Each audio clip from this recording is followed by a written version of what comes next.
вам, дорогим сябрам, наше широе витание мы приносим вам.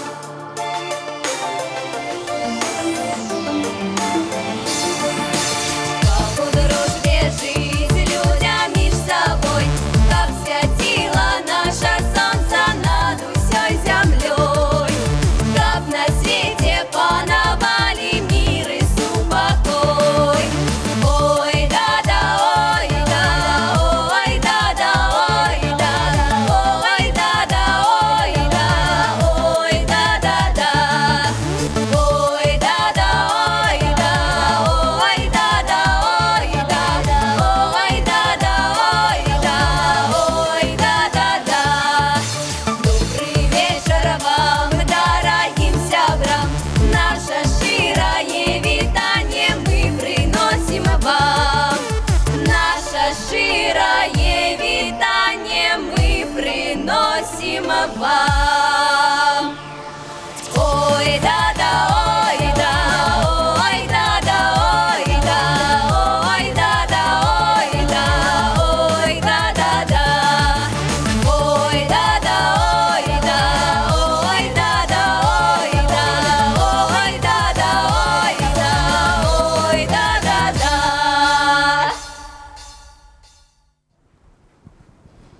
Добрага вечару пажадаў вакальны гурт «Фьюжн» Віцебскага дзяржаўнага каледжа культуры і мастацтваў. Добры вечар, шаноўныя тэлегледачы. Мы рады зноў сустрэцца з вамі ў тэлекавярні «Вячэрні Віцебск». Шаноўнае спадарства, наш горад не такі буйны па памерах, канешне, як, напрыклад, Мехіка ці там Нью-Йорк, але ж па значнасці ён нічым ім не суступае. І мы можам ганарыцца сваёй яскравай вялікай гісторыяй багатай. І таксама, канешне ж, людзьмі, якія нарадзіліся ў нашым горадзе, ці якіх звязаў з Віцебскам лёс. Сёння ў эфіры Алесь Камовіч, Сяржук Маркаў, прамы эфір, тэлеканал Віцебск. Мы пачынаем.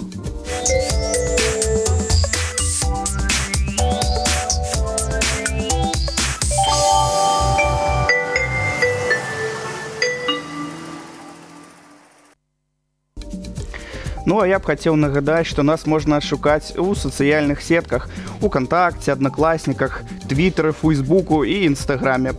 Заходзьце ў нашы суполкі, падпісвайцеся, там вы знойдзеце шмат чаго цікавага. І, канешне, застаўляйце свае каментарыі. Дарэчы, ужо зараз вы можаце даслаць нам свае пытанні гасцям, і мы зададзім іх у эфіры. А яшчэ сёння адзначаецца Сусветны дзень культурнай разнастайнасці ў імя дыялогу і развіцця. І з кім, як не з нашымі сённяшнімі гасцямі, размаўляць пра культуру. Так, Сяржук? Канешне, канешне. І сёння ў нас в гасцях педагог, паэт, перакладчык Владимир Антонович Попкович.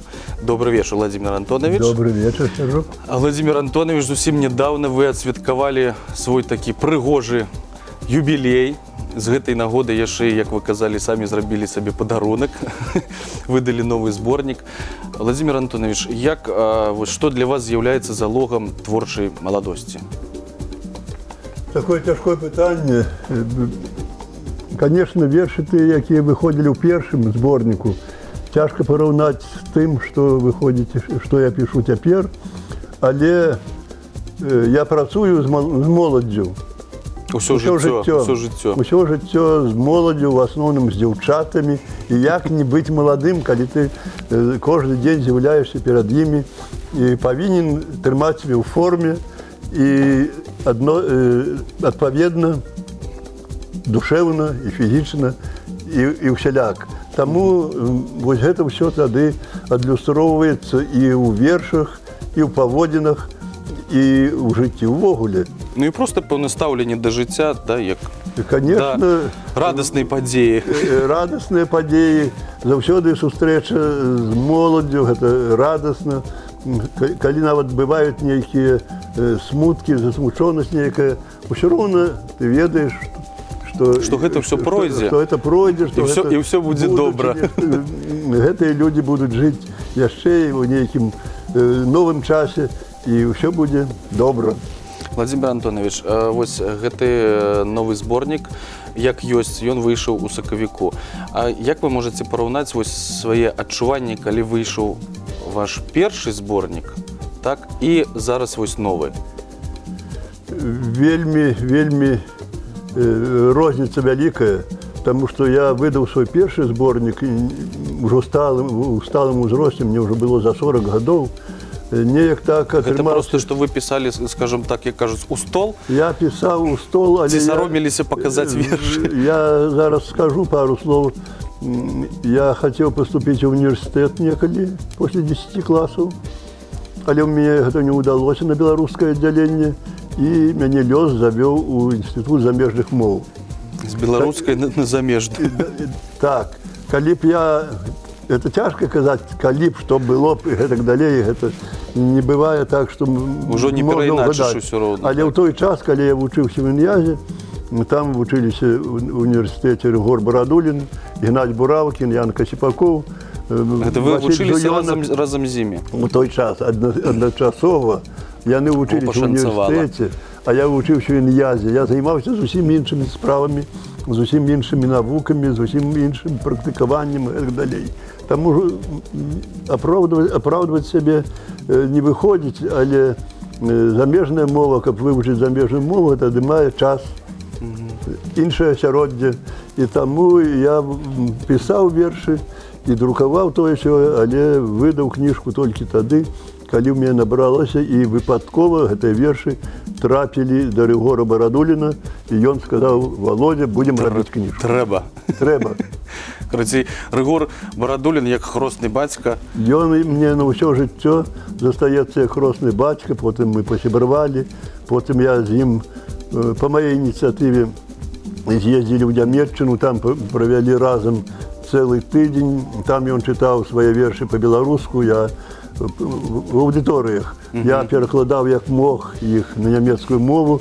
Такім чынам я хацеў свайго настаўніка, свайго роснага бацьку і свайго сябра тады ўжо прадставіць хоць у адным горадзе ў Еўропе, каб ведалі, што ў нас ёсць геніальныя людзі. Вось Сергей Васильевич Рублеўскі казаў, што вось асалоду такую атрымліваеш толькі ад першай кніжкі. Астатнія, ну, выходзіць ужо так. Такога адчування ўжо няма. Это можа параўнаць і з першым дзіцем у сям'і. Гэта вельмі вялікая радасць. Я не ведаю, як цяпер моладзь да гэтага ставіцца, таму што тады выдаць у дзяржаўным выдавецтве. Цяпер можна заплаціць грошы і выдаў кніжку, і ўжо это не такое вялікае свята. Не такая вялікая і праблема, да? А калі там, я ўжо вам гаварыў перад эфірам, што мне прыслаў Рыгор Барадулін, калі рыхтаваў кніжку, напісаў, тэлеграму прыслаў: «Володя, тэрмінова высылай фотокартку, нельга вылетаць з плану». Калі вылеціш з плану, то кніжкі не будзе, там новая чарга, можа, праз 5 гадоў. А потым ужо і жаданне можа сыдзе, да? Так што гэта вялікая радасць, канешне, і адзначалася гэта усюды, у прэсе. Я ведаю, што ў Ліме надрукавалі рэцэнзію на мяне тады, на гэту першую кніжку «На досвідку і маладосці», і прынялі, звычайна, у Саюз прымалі па двух кніжках. Мяне прынялі адразу, як ужо чалавека сталага, і, мусіць, вершы таксама былі сталыя ўжо. Вось у вашых вершах, не толькі я гэта адзначаю, шмат самаіроніі. Вось вам так лягчэй ісці па жыцці, каб, ну, пасмяяцца там з сябе, напрыклад, па-добраму. Гэта, відаць, у генах, гэта ад нараджэння. Я выхоўваўся, жыў у сям'і, хаця вельмі беднай. Тут на гэтай вокладцы, конечно, глядач не ўбачыць. Не, убачыць, убачыць вот эту хату, вясковая хата, дзе я нарадзіўся. Гэта ваша хата на вокладцы? Там, дзе я нарадзіўся. Это мы зрабілі такой калаш, як гэта назваць, таму што там павінна быць вуліца вясковая. А тут гэта ўзлесак і дарога. Кампутаршчыкі мне дапамаглі зрабіць, але хата самая натуральная, там, дзе я нарадзіўся. І вы часта туды наведваецеся, ну вось зараз? Цяпер гэта вёска-дварэц. Гэта вёска-дварэц на Вілейшчыне. Ёсць такі верш у мяне паміж Вілейкай і Лагойскам. Па 40 вёрст у 2 бакі стаіць маленечкая вёска, дзе хаткі як баравікі. Я не буду чытаць увесь верш, але вось такая вёсачка, 30 хат. І адтуль я пайшоў. Але вот у сям'і, у беднай сям'і, у мяне старэйшы брат яшчэ жывы, правда, ён старэйшы за мяне, і сестра яшчэ старэйшая за мяне. Вот у нас неяк так атрымалася, што мы траіх, адна сестра памёрла, а мы траіх жывем яшчэ. Але у нас жарт у сям'і быў заўсёды жарт. Так сказать, мы лёгка жартавалі, смяялись адзін з аднаго. І гэта, відаць, усё-такі гэты гумар, гэта іронія да сябе таксама яна застаецца і да сённяшняга дня. Таму што лёгка смяяцца з іншых. А вось сябе паспрабуе. Трэба бачыць свае недахопы. Конечно. А адзін з гасцей вашай юбілейнай вечарыны так ахарактарызаваў вас. Ён сказаў, што можна ахарактарызаваць вас двума словамі: бездакорная рэпутацыя. Вось як можна дасягнуць такого ўзроўню, каб сказалі пра чалавека бездакорная рэпутацыя? Каб сказалі, я не ведаю, але дасягнуць такого, это ж немагчыма. Калі я выкладчык, настаўнік, то у нас, у кожнай прафесіі ёсць хвароба прафесійная. Ёсць то, што ты павінен, ёсць станоўчыя бакі, што ты павінен быць прыстойным, павінен весці сябе, каб быў узорам для сваіх вучняў, але з другого боку ты любіш камандаваць потым. Здаецца, што ты заўсёды маеш... Гэта такі пабочны эфект. Да, павучаць іншых. Я іду і чую, нехта там непрыгожа выказаўся на вуліцы. Я говорю, чаго ты ругаешься? Чаго мне лезці? Гэта ж, як кажуць настаўнік, гэта дыягназ. Да, гэта дыягназ. Гэта нават не прызванне, гэта ўжо дыягназ. Як ён там сказаў, гэта чалавек... А можа, ён і падумае, ды... Дасканаласці не бывае. Усе людзі, нельга сказаць, лепшыя, горшыя, мы людзі.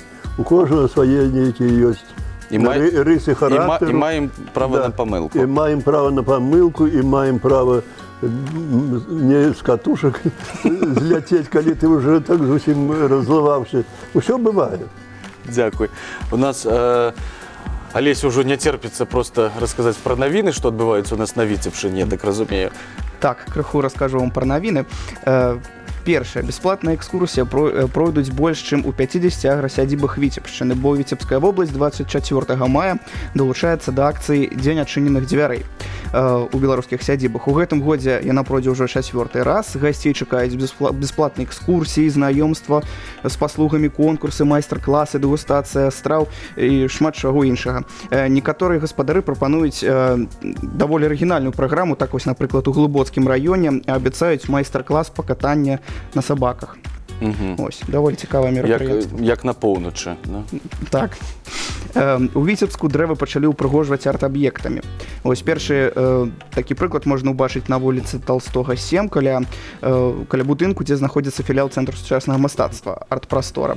Ось такі экалагічны арт-праект «Абдымі дрэва» задумалі ажыццявіць нашы віцебскія мастак-фларыст Алена Пятрова і культуролог Аксана Кузіна. Вось, гэта будуць потым такія яшчэ чалавечыя фігуры, якія будуць абдымаць дрэвы. Гэта такі амаль што флэш-моб, які цягнецца з Еўропы. Так, з Еўропы гэта ўсё ідзе. Ну і такія фігуры з'явяцца ў нашым горадзе яшчэ і вось для славянскага базара у залатым коле Віцебскага. Можна паўдзельнічаць там, пэўна, паабдымаць дрэва. Так. Можна адразу пасля эфіра. У тым ліку. Дрэва, што там? У студэнтаў Полацкага дзяржаўнага універсітэта з'явіўся незвычайны падказчык, механічная гаворачая галава. Вось, гэта галава раней... Гэта ж у Полацку, таму што Ян Баршэўскі, драўляны дзядок, вось. Такая галава раней размяшчалася у Полацкім езуіцкім калегіуме. Вось, яна адказвала на самыя розныя пытанні, на некалькіх мовах, і таму вось зараз вырашылі яе рэканструіраваць.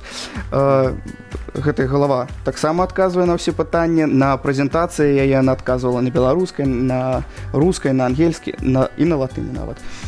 Вось такая цікавая... Але ж падчас экзамену карыстацца нельга.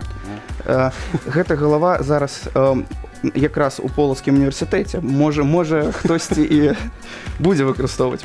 І яшчэ ў Віцебску выставілі копію карціны Шагала, зробленую з шакалада. Вось адзіная ў сусвеце шакаладная копія карціны Шагала «Закаханая». Яна была напісана Такога яшчэ не было. так да стагоддзя з дня вяселля мастака. Вось і Бэла Розенфельд. Вось мастачкі Таццяне Голубевай вельмі спадабалася гэтая. Толькі, на жаль, яна не пражыве столькі, колькі арыгінал. Зразумела. Ну, але ўсё ж такі унікальныя рэчы ў нашым горадзе. Вось. Ну, зразумела, што шакаладныя выставы гэта вельмі цікава. А якія яшчэ культурныя мерапрыемствы, імпрэзы ёсць у нашым горадзе, вы даведаецеся з нашай наступнай рубрыцы «Афіша».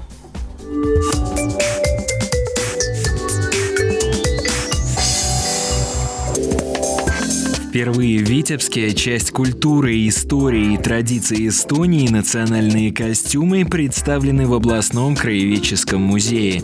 В них гармонично переплетаются народные элементы и современные мотивы. Практически все наряды выполнены из натуральных тканей, шерсти и льна. Выставку одежды сопровождают фотоработы Анны Хинт. Под самой крышей ратуши разместилась выставка портретов от участников художественной студии «Лео-Лео», названной в честь негласного руководителя коллектива художника Леонида Леонидовича Медведского. На вернисаже можно увидеть 60 работ, выполненных в различных стилях и техниках таких художников, как Владимир Ковалевский, Василий Васильев, Валерий Белый, Екатерина Мясникова, Светлана Фоминова, Анатолий Изаитко и другие. Все вещи с натуры. На открытии выставки «Абстракт» Васильев говорит, что натура – это я. Со слов Джексона Поллока. Ну, я этим ядом вот все время и питаюсь. Тематический проект известного художника, участника Великой Отечественной войны Анатолия Федоровича Ковалева представлен в Витебском художественном музее. Выставка «Дети войны» включает 23 живописные работы автора, посвященные событиям 70-летней давности. Александр Федорович готовил эту экспозицию сам до последних дней своей жизни. «Художник и время» – так называется юбилейная выставка Александра Подолинского, которая открылась еще в одном зале художественного музея. На ней представлены живописные и графические работы, написанные художником за последние десятилетия. Сразу на двух выставочных площадках в Витебском художественном музее и территории арт-пространства на Толстого 7 открылись выставки работ и арт-объектов известной художницы Валентины Ляхович. Экспозиции приурочены к юбилею мастера. Витебский центр современного искусства представляет выставку графики известного художника из Санкт-Петербурга, выпускника Витебской детской художественной школы номер 1 Антона Ломаева. В экспозиции иллюстрации к произведениям Исаака Бабеля, «Канармия» и «Одесские рассказы». «Как прекрасен этот мир, посмотри!» Под таким названием в культурно-историческом комплексе «Золотое кольцо» города Витебска-Двина проходит выставка вышивки. Рукодельницы любительского объединения «Иголочка» представили более сотни работ, вышитых крестиком, лентами, бисером и стразами. Такую красоту, я считаю, надо показывать людям и, в принципе, наверное, тоже вдохновлять их на рукоделие. Потому что творчество, я считаю, оно приносит радость в жизни, какие-то невзгоды, проблемы не отходят на второй план.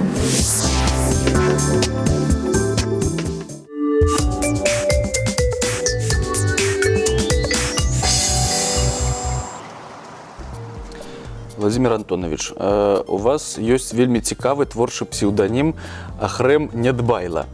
Вось, калі параўнаць Владимир Попкович і Ахрэм Недбайла, што вось чым яны адрозніваюцца і ў чым пагаджаюцца? Ну, адрозніваюцца, можа, нічым не адрозніваюцца, але я адзін час супрацоўнічаў з газетай «Народное слово». Сергей Рублевский был редактором.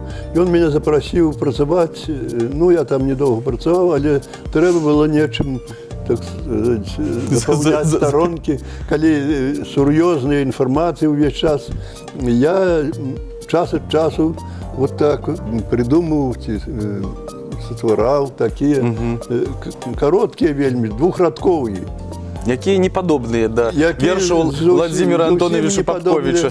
Але мы уже говорили, что гумор, так сказать, так само моя рыса характеру. И бывало, что я сижу дома у сваім пакойчыку пішу і смяюся, жонка кажа, ты што, звар'яцеў там? Звычайна гумарысты не смяюцца з сваіх твораў. Яны, калі чытаюць, вельмі сур'ёзныя. А мне як самому смешна, так мне здаецца тады. І людзям будзе смешна. Мы друкавалі гэта ў народным слове, а потым я пачаў збіраць іх і выдалі кніжку. Я думаю, што выкладчык вышэйшай навучальнай установы і нейкія такія дурноты піша. Так я вырашыў узяць... Легкадумныя нейкія глупствы. Да, я вырашыў узяць псевданім і назваў гэта Ахрэм Недбайла. Ну, Недбайла, таму што я не вельмі такі чалавек практычны. Бывае, што нешта забудуся, нешта не зраблю так, як трэба. Вот і выбудаваў сабе такі псевданім. Добра, Владимир Антонович, вы таксама вельмі плённа займаецеся перакладчыцкай дзейнасцю. Вось вы прынеслі сёння Тараса на Парнасе. Я хацеў запытацца, ці папулярны гэты твор вось у вашым перакладзе на нямецчыне? Ну, увогуле, якую увагу ён да сябе прыцягвае там?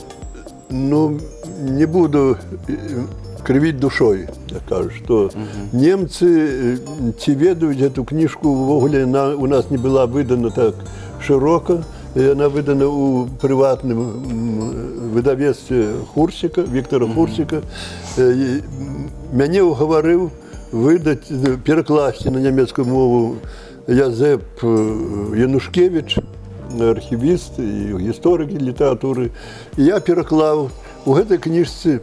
Спачатку яе выдаў Сократ Яновіч у Польшчы, у сваім часопісе, я не помню, як ён там называецца. На 7 мовах Тараса на Парнасе, на рускай, на польскай, на балгарскай, на іспанскай. Быў такі Карл Шерман у Мінску жыў. На самых распаўсюджаных. Да, на самых распаўсюджаных. Ну і на нямецкай не было. І тады я пераклаў на нямецкую, і вот яна ў 2 выданнях ёсць. Але, каб сказаць, што немцы толькі мне дапамагалі рэдагаваць. Сябры мае, не выдавецкія супрацоўнікі, а мае сябры чыталі па кавалку, як я перакладаў, і там, дзе трэба нешта правілі, рэдагавалі, і такім чынам яна з'явілася. Для таго, каб прапагандаваць нашу літаратуру, ёй трэба прапагандаваць. Трэба ехаць, трэба перакладаць, трэба ехаць туды, там выступаць недзе. Для гэтага трэба грошы мець. Рэкламныя акцыі праводзіць, так? Я не скажу, што там шырока ведаюць. Напрыклад, Алесь Разанаў піша шмат сам па-нямецку. Ну, у яго ёсць сябры там, якія ўжо займаюцца і выдавецкай дзейнасцю. Але, як я сказаў, я не дбайла. Я не вельмі не лезу, каб рабіць піяр. Ну, зрабіў, у кніжцы ёсць і добра. Владимир Антонович, вы вельмі, ну, я ведаю гэта, што вы вельмі актыўны карыстальнік сацыяльнай сеткі, так? Людзі сталага ўзросту наогул баяцца там кампутара, да, падысці да яго, дзе там уключаецца, не тое казаць, што каб быць актыўным такім у інтэрнэце. Вы што даў вам інтэрнэт? Я таксама баюся. Я баюся тэхнікі. Але вельмі актыўна. Але справа ў тым, што я да кампутара падыходзіў паступова, мы не гаварылі пра тое, што з конца, не спачатку 90-х гадоў я возіў студэнтаў туды ў Нямецчыну і жыў в адной сям'і, там па тыдню, па 3 тыдні, па месяцы, і ў іх быў ужо тады кампутар. Яны мне ставілі ў мой пакой кампутар, і я вучыўся друкаваць замест машынкі. Потым паступова, так сказаць, крок за крокам я стаў яго асвойваць, калі ўжо купіў сабе. Спачатку яны мне далі стары, я прывёз сюды і асвойваў і ў інстытут, і ў універсітэт тады старых навёз кампутару. Першыя былі кампутары, для нас гэта навінка ў 90-х гадах. Але паступова, сам я не вельмі ведаю гэтыя ўсе тэхналогіі, у мяне ёсць сябра, муж одной из наших студенток, он добрый компьютерщик, и он мне придет, наладить его вот тут вот на мониторе, вот это натисни, вот это натисни. Короче, инструкцию всю да. дае вам. И он дае, и вы, это, видите, что у техницы есть супроть дурня, где натиснешь, не пойдет. Значит, натискай нечто інше. А мне подобається Facebook, мне здається, там інтелігентні люди в основному, ну, сябри всякі. У мене це письменники. Вельми спрощує ось стосунки. Да, так? письменники, журналисты, мастаки. Вот эта книжка «Маль», что вся написана в Фейсбуку. Потом я собрал. Это вельми добрая махчимость познакомиться одразу, как я бачу, что 10-15 человек каждый день ну, лайкнули во всяком разе. Читали уподобали. Да. Читали, не читали, я не ведаю, але натиснули. А коли еще свой портрет там дасі, некие новые фотографии, так еще больше людей. Еще больше, конечно. Может, кто и верши прочитає. Не, обов'язково, я читаю. А так, коли видасі эту книжку, коли мы уже говорили про гроши. А это бесплатно все можно зробити у Фейсбуку. И люди читают каждый день. Конечно. Владимир Антонович, зараз раім поглядзець разом з нами сюжет про мастачку, якая натхнілася Віцебском, його краєвідами і створила цудовні картини. Поглядим.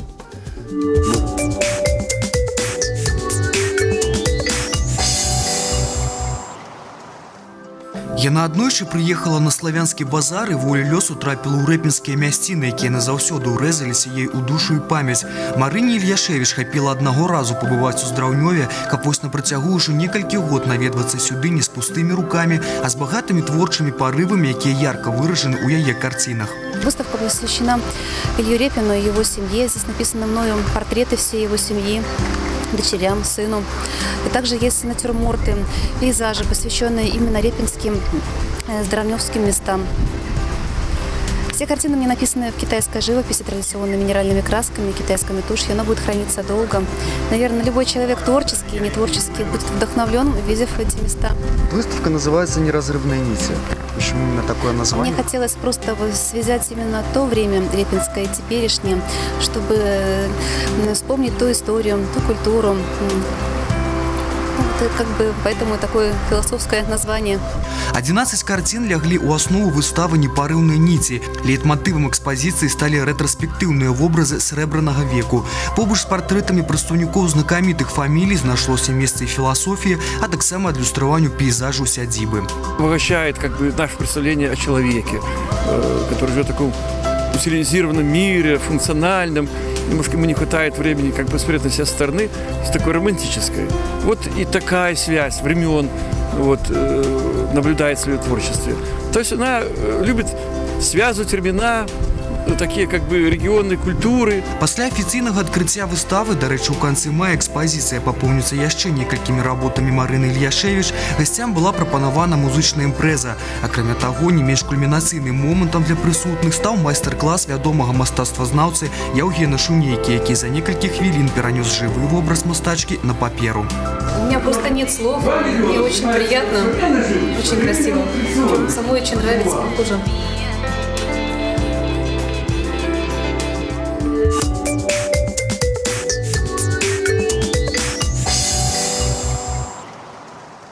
Сябры, у нашым эфіры не здарма з'явіўся сюжет пра Здраўнёва, таму што сёння ў нас у гасцях загадчык музея сядзібы Ільі Ефімовича Рэпіна Здраўнёва Алексей Васильевич Сухаруку.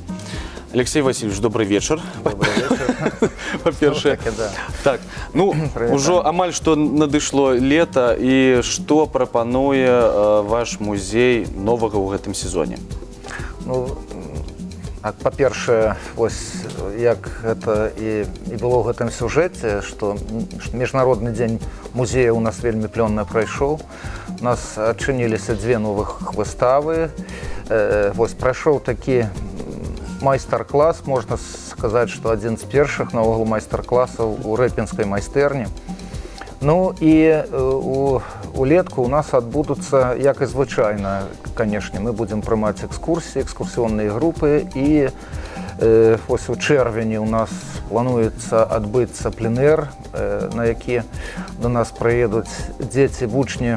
Вось такая, гэта была даўняя такая задума сабраць вучняў школ імя Рэпіна наогул з прастораў былога Саюза, і вельмі рады, што да нас іх шмат было па многіх гарадах.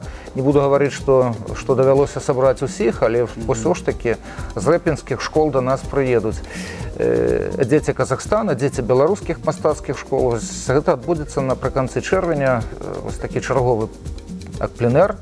Не буду так гаварыць, што мы яго ладзім адны. У нас ёсць даўнія сябры, з якімі мы гэта робім. Так што па выніках пленэра, як звычайна, будуць ладзіцца выставы. Новая ідэя, якая з'явілася, вы ведаеце, я вось доўга думаў, што ці ёсць сэнс аб этом пакуль што гаварыць, але ўсё ж такі падумаў, што, відаць, ёсць, бо можа далучыцца да гэтай такой цікавай падзеі людзі, якія зацікавяцца пленэрам такім незвычайным. Давайте, гэта сакрэт. Да, гэта пакуль што так сапраўды сакрэт. Літаральна учора мы з Міхасём Бзяньковым, рэзчыкам па дрэве. Ён таксама у нас быў у гасцях ужо. Мы з ім дамовіліся. Дарэчы, не так даўно была яго выстава у нас. Выклікала вельмі такую вялікую цікавасць. Ну і вядома, што Міхась, ён такі знакаміты, такі разьбяр па дрэве з дапамогай бензапілы. Вось такі пленэр разьбы па дрэве з дапамогай розных прылад. Я не буду казаць, што толькі з бензапілой, але мы, відаць, заладзім, паспрабуем зладзіць у сядзібе. Так што будзем рады, калі да гэтага далучацца тыя людзі, хто гэтым зацікавіцца. Да, каму гэта цікава. Алексей Васильевич, вось вы пра экскурсіі гаварылі, пра дзяцей. Наогул, якая катэгорыя людзей наведвае?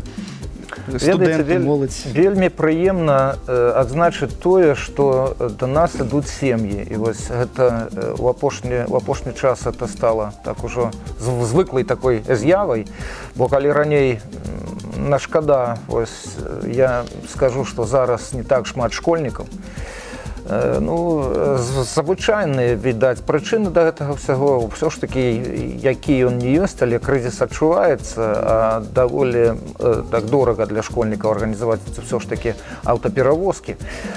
Не шмат у нас і студэнтаў, скажу так, а вось сямейны наведвальнік, так, гэта становіцца у нас такой з'явай ужо і добрай традыцыі. Гэта добра, таму што калі дзеці адразу далучаюцца да мастацтва. Больш таго, не толькі можна пабачыць там маму, тату з дзецьмі, якія ўжо ідуць, нешта разумеюць, але якіх вязуць там амаль што у калысках, у калясках. Так што гэта таксама добра. Дзеці вучацца добраму, вечнаму, такому вось любіць прыроду, што вельмі, мне здаецца, да нашага... захапляльнае. Да, вось, бо наш музей гэта такое спалучэнне, вы ведаеце, мастацтва, гісторыі, прыроды, і вельмі добра, што вось гэта разумеюць бацькі і вязуць туды сваіх дзяцей. У нас яшчэ пытанне ёсць ад тэлегледача. Вось да Алексея Васильевича зноў. Вікторыя Харкевіч піша: у сядзібу даволі складана дабрацца, не маючы асабістага транспарту. Ці магчыма хоць бы на вяснова-летні перыяд неяк вырашыць гэтую праблему? Сапраўды, праблема вельмі даўняя, і вядома нашым тэлегледачам, што некаторы час у 2000-е гады хадзіў аўтобус да нас, але потым занялі зноў-такі па прычынах эканамічнага такога, скажем, характару. Не апраўдваўся. Ён сябе не апраўдваў. Бо не сакрэт, што мы знаходзімся на тэрыторыі раёна. Гэта ўжо іншыя тарыфы, і вось у гэты час мы шмат знаходзімся ў перапісцы з нашымі аўтадарожнымі службамі. Ўсё ж такі неяк спрабуем даказаць ім, што гэта неабходна, што гэта цікава, што ў плане развіцця турызму. Падчас сапраўды сезона гэтага лета. Так, але вы ведаеце, пакуль што у мінулым годзе нам разам з такім дачным кааператывам, які побач за намі, які, дарэчы, носіць імя Рэпіно, дачны кааператыў, нам давялося на некаторы час пусціць рэйс, але гэта быў такі вельмі кароткі перыяд. Вось спадзяемся, што ў гэтым годзе таксама ён пойдзе, але пакуль што я дакладна сказаць не магу. Это пытанне прапрацоўваецца зараз дарожнымі службамі. Ну, але будзем спадзявацца. Будзем спадзявацца, так. Алексей Васильевич і вось Владимир Антонович таксама да вас пытанне. Чым можа Віцебск прывабіць чалавека з-за межы? Ну, вось, напрыклад, прыязджаю я за мяжу, і вось, ну, так, умоўна, так, што можна сказаць чалавеку пра наш горад, каб ён вось першых там словаў захапіўся і непераадольнае жаданне ў яго з'явілася прыехаць у Віцебск наведаць? Видать, Владимир Антонович нехай па-першае адкажа. Ну, я скажу, што у маім жыцці былі перыяды, калі ехалі немцы, напрыклад, вельмі шмат. Я перакладаў у групах. Гэта было звязана ў першую чаргу з Маркам Шагалам. Гэта першае, што? Да, першае, што і немцы дапамагалі ствараць музеі Марка Шагала, і тады было шмат групы, а цяпер яны ўсе ўжо паглядзелі, можа. Але зноў-такі, мне здаецца, што трэба рэклама. Трэба рэклама, а тут зноў-такі гэта эканамічны бок, грошы, як і рабіць рэкламу, тым больш за мяжой, каб людзі ехалі, каб ім гэта было цікава. Вы як актыўны карыстальнік Фейсбуку ведаеце, што можна і без невялікіх фінансавых выдаткаў. У тыя 90-е гады яны зналі пра Шагала больш за нас. Это так. За нас простых. Гэта сумна, але так. Да, Ілью Рэпіна, конечно, яны таксама ведаюць, але, як вы самі сказалі, што туды цяжка даехаць. Допустим, прыехала група на техніку аднекуль. Так, складана дабрацца. Да, сходзяць і паглядзяць Марка Шагала, а потым Папкович скажа, што давайте ездзім. А на чым? Так. Ну, невялічкі турыстычны паход трэба зладзіць. Да, ну, гэта трэба рабіць. Я б дадаў бы, ось я з Владимиром Антоновичем згодзен таксама аб рэкламе, я б дадаў бы, што наогул Віцебск, ён ужо прываблівае шматлікіх наведвальнікаў. Вось мы выслухоўваем ад далёкіх нашых гасцей вельмі шмат таких станоўчых уражанняў аб Віцебску. Вось літаральна учора у нас была сям'я з Владивастоку. Ім так спадабаўся наш Віцебск. Яны ў такім захапленні былі ад выставы, нашай выставы. Вось я, дарэчы, яшчэ так узгадаю, што пад дзень музея у нас адчынілася выстава майстрыц Полацка, клуб ласкутнага шытва Рошва. Ось там ідэя такая ушанаваць у гэтых працах людзей нашай полацкай, віцебскай гісторыі беларускай, якая вельмі уразіла прадстаўнікоў далёкага ўсходу. А наогул Віцебск гэта замежжа, бо, скажам так, словамі Рэпіна, які ў свой час адзначыў у листах до Татьяны Львовны Толстой, что Витебск на Толедо подобен, Витебск на Толедо похож. Да, писаў Рэпін да Татьяны Львовны Толстой, так что, ну, чым гэта горш, чым нейкае далёкае замежжа. Віцебск, што непаўторны горад. Алексей Васильевич, калі вы у нас уже зайшла гаворка пра дзяцей, якія у вазочках уже прывозяць, так? У нас ёсць такая рубрика «Надзея», і гэта дзеці, у якіх няма, на жаль, пакуль што бацькоў, але мы дапамагаем, каб у іх з'явіліся бацькі, і яны абавязкова прывязуць іх да вас у Здраўнёва. Калі ласка, рубрика «Надзея».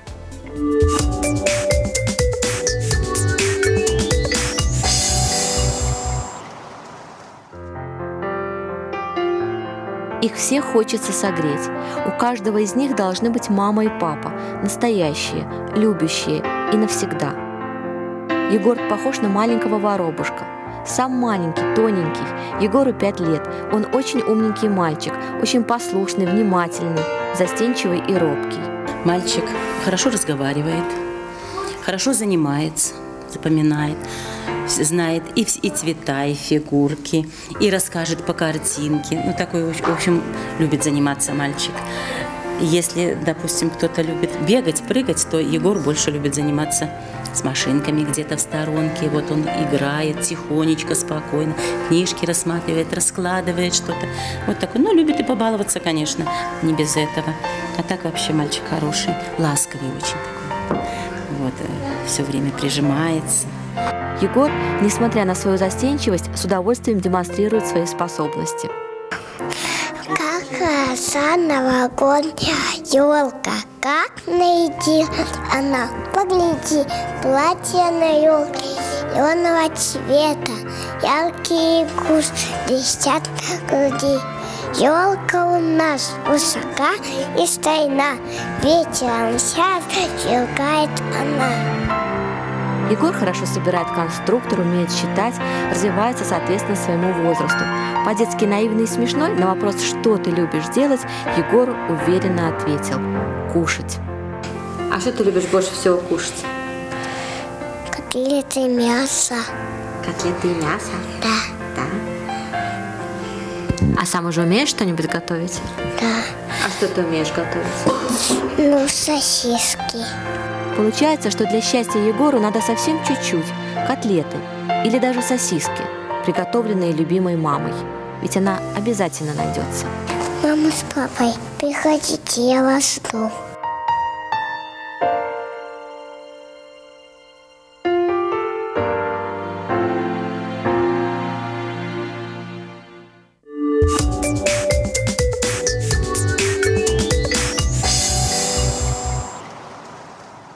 Мы шчыра жадаем Ягору шчасця. Яно абавязкова у яго будзе.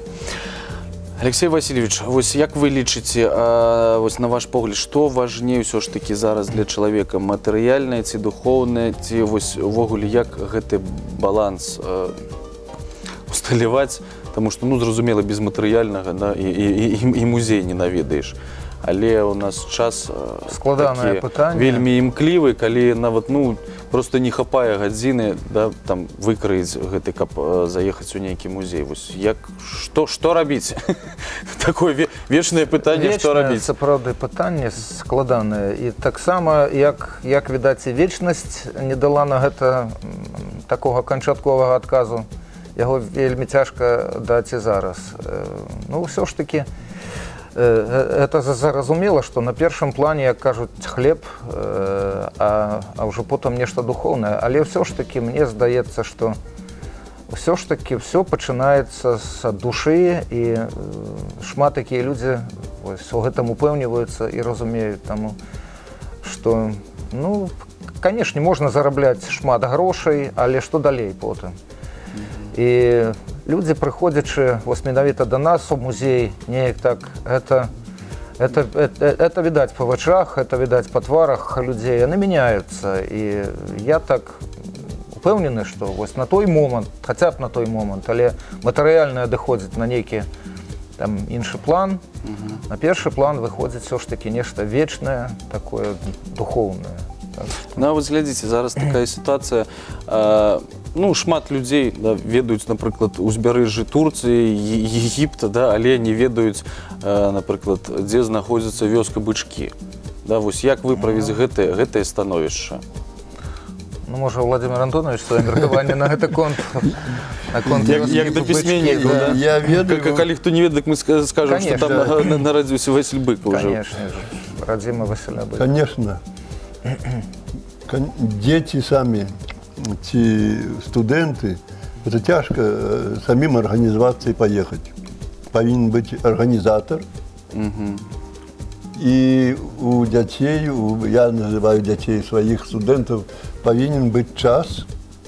Вы ведаете, что вельмі шмат хто вучыцца у нас в университете з районов, приезжие из Могилевской области.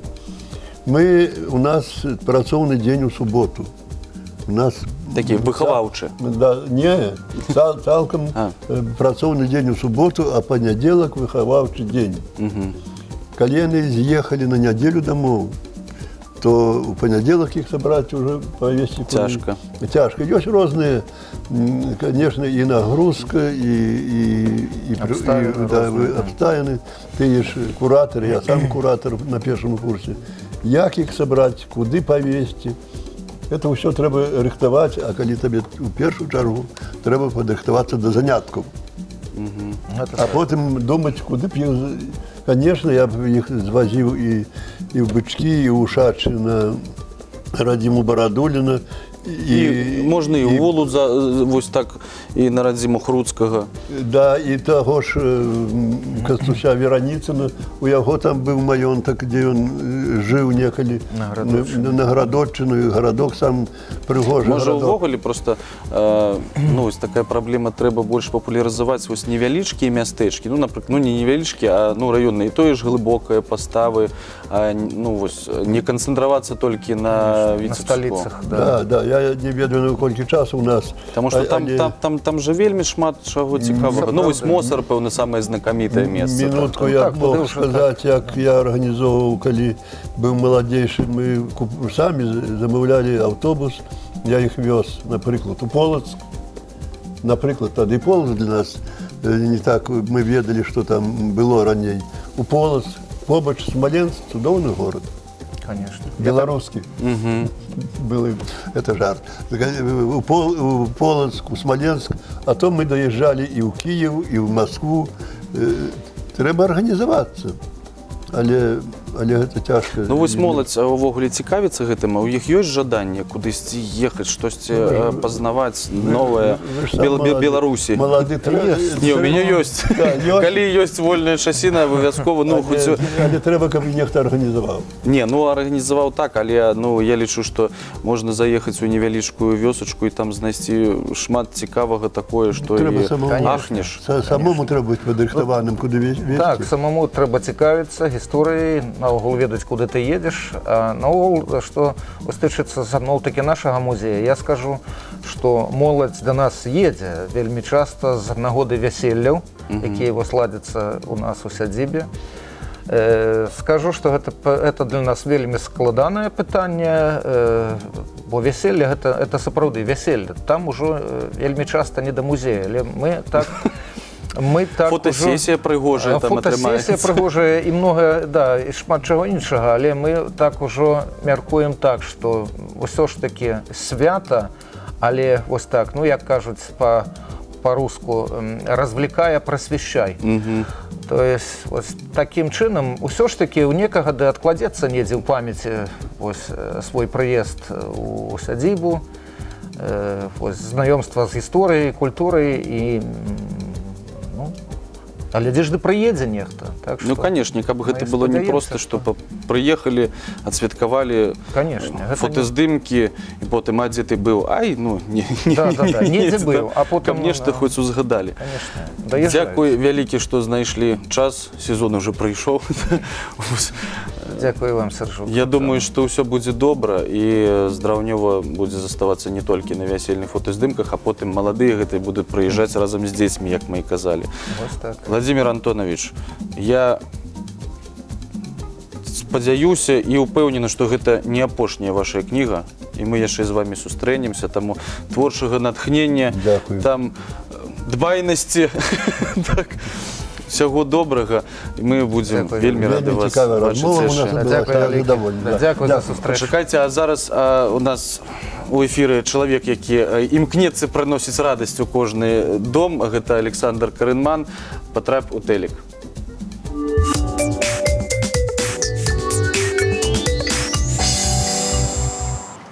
Обувной холдинг «Марка» представляет «Попади в телек».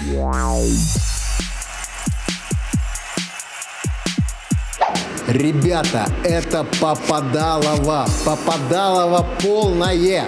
А точнее, Попадалово в телек. Всем привет, меня зовут Саша Каринман. Давайте начинать. Привет, девчонки, как зовут? Василиса. Юля. Ксюша. Василиса, Юля, Ксюша. Это у нас сборная Новополоцка, можно сказать, по гандболу, да? Да. Да. Ну вы уже играли? Да. Выиграли? Нет. Как неожиданно прервалась череда «да». Ну, а с кем играли? С Могилевым. И с Брестом. И с Гродным. То есть вы играли в Витебске с Могилевым и Гродным? Так что там, с ними даже не надо было играть, да? Наверное. Бесполезно. А ты не играла, да? Нет, я играла. А чего ты такая грустная? Я не грустная, а веселая. Если ты веселая, то когда ты грустная, то какая ты? Страшно? Ну как такая красивая девочка может быть страшной? Не знаю. Когда разозлят? тоже Но страшно. тебя сегодня разозлили на матч? Нет. Пока нет. То есть тебе еще предстоит сегодня играть? Нет. Все уже, отыграли? Нет, до пятницы. До пятницы тусуетесь в Витебске? Да. Ну, сегодня будете тренироваться или будете ходить кушать сладкую вату? Да, будем ходить кушать сладкую вату. Вот отсюда нужно попасть вот в это кольцо. У тебя, не переживай. У тебя 19 529 попыток. Давай. Вот, со второй попытки, молодец. Еще никто не попадал. Вот отсюда нужно попасть вот ниже бери. Оп, отлично. Есть. Молодец, попала. Тебя снимает телевидение. Всем привет. Всем привет, я передаю привет моему любимому тренеру Марине Александровне и моим родным. Круто. Я хочу передать привет своим родителям. Ты кто такой? Давай в телек попадай-ка. Ты кто такой? Давай в телек попадай-ка. Ты кто такой? Давай в телек попадай-ка. Ты кто такой? Давай в телек попадай-ка. Привет, девчонки. Здравствуйте. Как зовут вас? Такие красивые. Анна, Вика. Анна и Вика. Вот если бы вы совместно решили открыть салон красоты, как бы вы назвали его? Анна Вика? Не знаю. Виканна? Наверное. Виканна. Приходите в Виканну. Нет, ну как-то не звучит. Давайте придумывать название. Виктория и Анна. Нет. Анна-Ктория. Ну ладно, вы вообще учитесь, да, где-то? Да. Где? 31-я школа. 31-я школа. Это школа, в которой очень крутой бассейн. Да. Вы вот занимаетесь в бассейне? Да. Чем? Плаваем. Плаваете, правильно. А вот пробовали когда-нибудь играть в водное поло? Нет. А в водный баскетбол? Нет. А в водный гандбол? Нет. А в водные шахматы? Нет. Во что-нибудь водное вы играете? Нет. Все на сухую у девчонок. Все на сухую. Ну, в каком классе? В 8-м. Собираетесь в 9-м или... Нет. Да. Все, 8-й на этом все? Нет? Нет. 9-й решили, да? Да. Чтобы потом поступать? До 11-го. Вот как надо до 11 класса, чтобы потом поступать в вузы. Ну, уже думали о своем будущем? Кем хотите стать после школы? Медиком. Медиком, а вы? Не знаю. Вот, подлечи ее, чтобы она узнала. Нет, ну медик это хорошо. Нам нужно здоровье, да, в первую очередь? Конечно. Вот скажи, пожалуйста, если вдруг к тебе придет на прием человек, который не знает, что у него болит. Говорит, болит, не могу, что, не пойму. Что ты сделаешь ему? Не знаю, на снимок отправлю. УЗИ человека, да, полностью, всего тела, да? Ну, а вот она вот не знает, да, кем хочет стать. Ну, а когда ты уже определишься? Завтра. Завтра приходи, друзья. Штанга, ну ничего, у нас 19 529 попыток. Только у вас, у нее столько же. Со второй попытки у нас только Аршавин приходил, попадал. Так, теперь вы проходите вот сюда.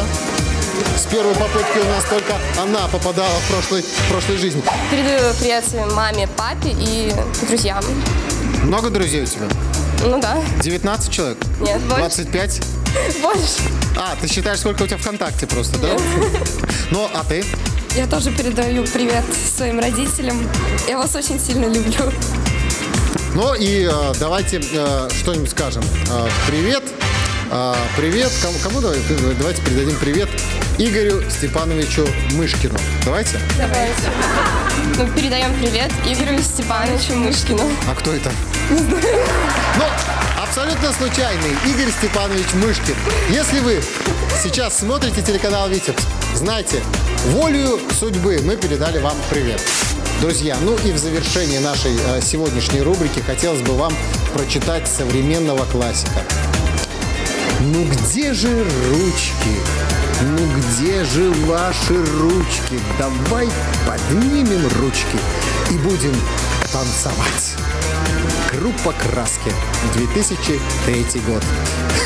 У нас 2015 на календаре. Это была рубрика «Попади в телек». Меня зовут Саша Каринман. Пока. Обувной холдинг «Марка» представляет «Попади в телек».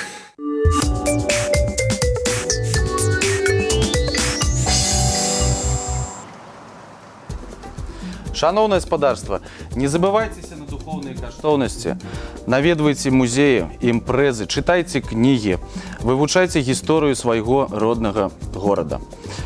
На гэтым мы з вами развітваемся. Як заўжды, жадаем шчасця, здароўя, кахання. На сустрэчы ў тэлекавярні «Вячэрні Віцебск» і ўсяго добрага.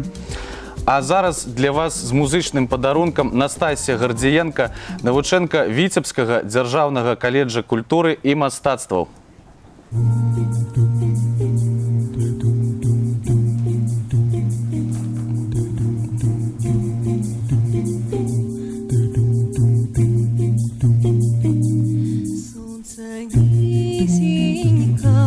Ночка близенька, ты чакай мяне, я приду. Покахав тебе, моя любая, на беду свою, на беду.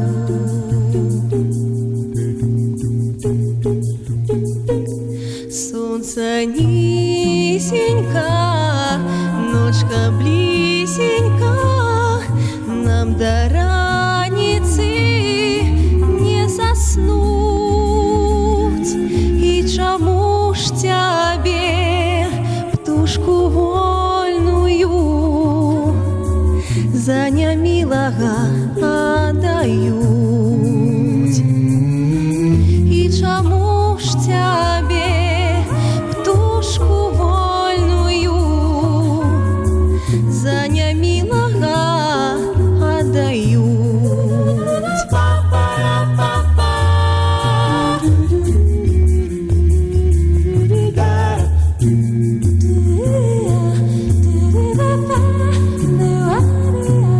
Ой, ты любая, ты коханая, супокой мяне, супокой. Поле кветками васильковыми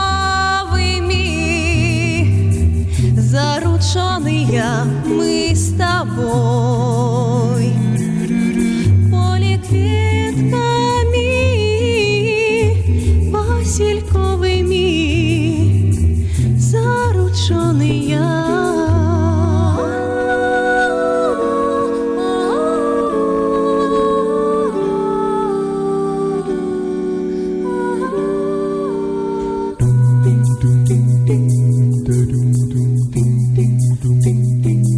Села сонейка в чисту реченьку, и на свете знов мы одни, як матуля нам ночка темная стелить белые туманы,